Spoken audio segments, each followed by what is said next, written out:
back to this channel of UKIC Official. My name is Kushali Kachhi. आज के lecture में हम लोग डिस्कस करने वाले हैं इकोनॉमिक्स पे आईएमपी क्वेश्चंस। इकोनॉमिक के आईएमपी क्वेश्चन से बात करते हैं। मैंने क्या किया है, 4 यूनिट है उसको डिवाइड कर दिया है कि ये क्योंकि लॉन्ग क्वेश्चंस आने के पॉसिबिलिटी ज़्यादा है। ये बड़ी अच्छी बात कही आप। तो लॉन्ग क्वेश्चंस मैंने उस हिसाब से आपको रख दिए। 14 मार्क्स में आए तो उस हिसाब से आपको प्रिपेयर करना है। यूनिट नंबर 1 में से मीनिंग और स्ट्रैटेजी ऑफ प्लानिंग जो थी वो आपको इंडिया में किस हिसाब से हुई थी वो आपको गो थ्रू करके जाना है। दूसरा क्वेश्चन जो है वो यहाँ पे मैंने रखा गया है एक अचीवमेंट्स और लिमिटेशंस, क्या क्या हुए थे प्लानिंग जब किया गया था। तो अब काफ़ी लोग ऐसे होते हैं कि एक ही पार्ट पढ़ के जाते हैं। तो भाई एक चीज़ सुनो, दोनों इसीलिए रखें क्योंकि दोनों में से पॉसिबिलिटी ऐसी है कि कोई एक भी पूछ सकते हैं। या तो ऐसा है 14 मार्क का अगर क्वेश्चन आ गया तो पूरा पूरा ये टॉपिक पूछ लेंगे, ठीक है। तो ये दोनों ही करके जाना। ये भी ठीक है। Hello, we have launch specially for Gujarat university students BCom sem 6 का कोर्स, ठीक है। यहाँ पे आपको अगर बहुत सारी डिटेल्स मैं आपको नहीं देने वाली, डोंट वरी, आप ऑलरेडी आईएमपी सेशन देख रहे हो। मैं आपको खाली बेसिक चीज़ें देने वाली हूँ कि ये कोर्स में क्या क्या है, क्योंकि आपका सेम 6 रिलेटेड है और आपका सेम 6 अब इम्पॉर्टेंट, अब उसके बाद आपका बीकॉम टाटा बाय बाय हो जाएगा। मैं आपको बोलने वाली हूँ कि किस हिसाब से चलने वाला है।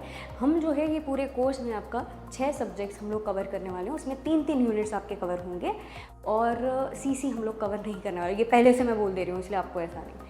ये कोर्स किन लोगों के लिए इंपॉर्टेंट है जो साथ में सीए प्रोफेशनल कोर्सेज कर रहे हैं, सीए सीएस या तो कैट की प्रिपरेशन कर रहे हैं, या तो फिर उन लोगों के लिए भी है जो साथ में जॉब भी कर रहे हैं। क्योंकि हमारा जो पूरा कोर्स स्ट्रक्चर जो बनाया गया है वो यूनिवर्सिटी एग्ज़ाम के पॉइंट ऑफ व्यू से बनाया गया है। उतने ही हम लोग कॉन्सेप्ट करेंगे। कॉन्सेप्ट वैसा ही होगा जो एकदम इजीली आपका हो जाए, सीधी बात, नो बकवास कि ये वाला कॉन्सेप्ट देख के जाना, उसके रिलेटेड ही समझाएंगे ये वाला। तो उस हिसाब से हम लोगों ने पूरा हमारा कोर्स स्ट्रक्चर डिसाइड किया है, ठीक है। और आपको कोई भी इन्फॉर्मेशन चाहिए, जैसे मैंने बोला कि आपको पास्ट पेपर्स के सॉल्यूशंस मिल जाएंगे पिछले 3 साल के प्रैक्टिकल सब्जेक्ट्स के। तो आप एक बार वो भी गो थ्रू करके आपको भी आइडिया आ जाएगा। MCQ सॉल्व आउट आपको मिला हुआ है तो आपको वहाँ पे वो भी मिल जाएगा। साथ ही साथ में दूसरा एक क्वेश्चन ये आएगा, ये ऑफ़र वैलिड है 30 नवंबर 2023 तक का ही कि आपको ये प्राइस पे मिलेगा।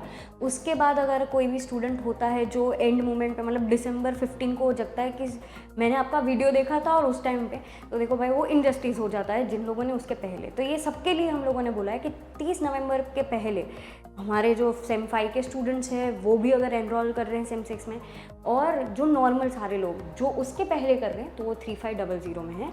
और जो लोग ऐसे हैं कि उसके बाद आएंगे तो उसका प्राइस ये हो जाएगा, ठीक है। और आपको और ज़्यादा डिटेल्ड इन्फॉर्मेशन चाहिए तो आप ये नंबर पे भी कांटेक्ट कर सकते हो। तो I am not going to take your time more. अब आप आईएमपी सेशंस देखिए। यूनिट नंबर 2 में आपको करना है कि इकोनॉमिक रिफॉर्म्स जो नए इंडस्ट्रियल पॉलिसी 1991 में हुए वो कौन कौन से थे। LPG लिबरलाइजेशन, ठीक है, ये इतना ही मैं लिख रही हूँ। प्राइवेटाइजेशन और ग्लोबलाइजेशन, LPG, इसके बारे में डिटेल वर्जन आपको पता होना चाहिए। ऑलरेडी आपने 8, 9, 10, 11, 12 और साथ ही साथ बीकॉम में भी पढ़ा है। सो आपके लिए ये वाला आंसर ईजी हो जाएगा। उसके बाद यूनिट नंबर 2 में से एग्रीकल्चर पॉलिसी इंडिया में क्या है वो।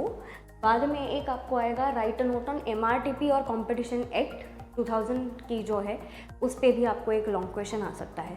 यूनिट नंबर 3 जो है वो उसमें से आपको करके जाना है द इश्यूज़ ऑफ सेंट्रल और state financial relations in India.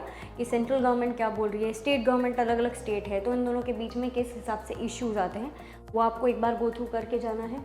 बाद में आपको देखना है कि जो लास्ट फाइनेंस कमीशंस रिपोर्ट जो है वो आपको एक बार गो थ्रू करके जाना है, ठीक है।